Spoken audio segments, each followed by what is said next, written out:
প্রিয় অষ্টম শ্রেণীর শিক্ষার্থীরা, শুভেচ্ছা নিও। আজকে আমি তোমাদের ইতিহাস ও সামাজিক বিজ্ঞান বিষয়ের বার্ষিক পরীক্ষার সিলেবাসের অন্তর্ভুক্ত অধ্যায় ৮-এর ১১৮ পৃষ্ঠার অনুশীলনী কাজ সমাধান করে দেব।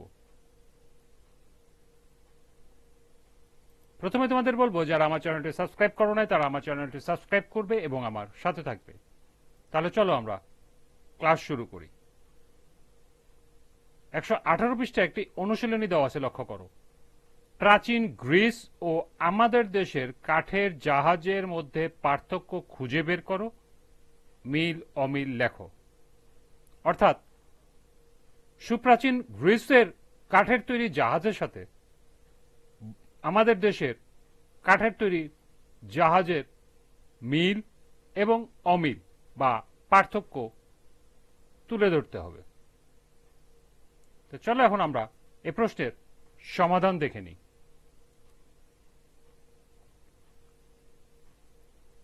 প্রথমে আমরা লিখব মিল। ১, প্রাচীন গ্রিস ও আমাদের দেশের কাঠের জাহাজ উভয়ই কাঠ দ্বারা নির্মিত। ২, উভয় দেশের কাঠের তৈরি জাহাজে পালের ব্যবস্থা রয়েছে। ৩, উভয় দেশের জাহাজে কাঠের তৈরি বৈঠার ব্যবহার রয়েছে।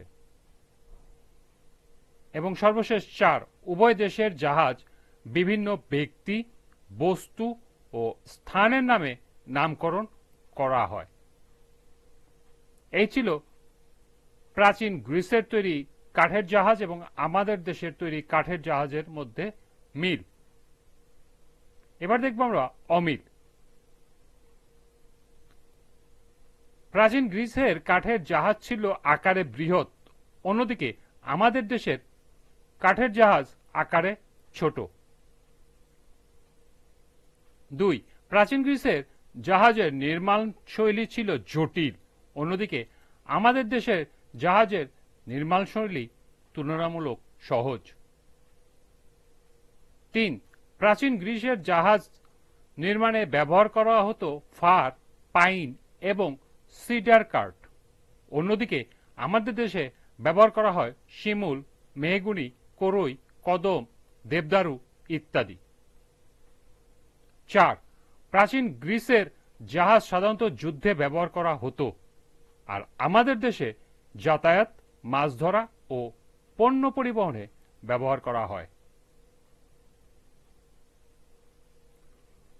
৫, প্রাচীন গ্রিসের জাহাজের সামনের সরু অংশে ব্রোঞ্জ নির্মিত সুচালু অংশ ব্যবহার করা হতো, যা যুদ্ধে খুবই কার্যকরী ছিল। আমাদের দেশের জাহাজে এ ধরনের কিছু ব্যবহার করা হয় না। ৬, গ্রিসের জাহাজে থাকত বিভিন্ন দেবতার মূর্তিসহ শৈল্পিক কারুকাজ, আর আমাদের দেশের জাহাজে এ ধরনের কোনো শৈল্পিক কারুকাজ থাকে না।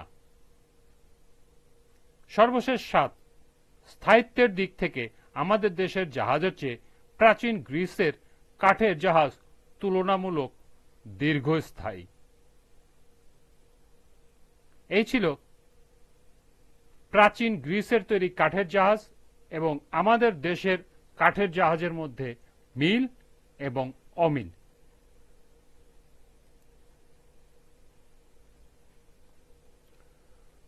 আজকের ক্লাসটি এ পর্যন্তই। পরবর্তী ক্লাসে ১১৯ পৃষ্ঠার ছক সমাধান করে দেব। সবাইকে আবারও বলছি, যারা আমার চ্যানেলটি সাবস্ক্রাইব করো নাই তারা আমার চ্যানেলটি সাবস্ক্রাইব করবে এবং আমার সাথে থাকবে।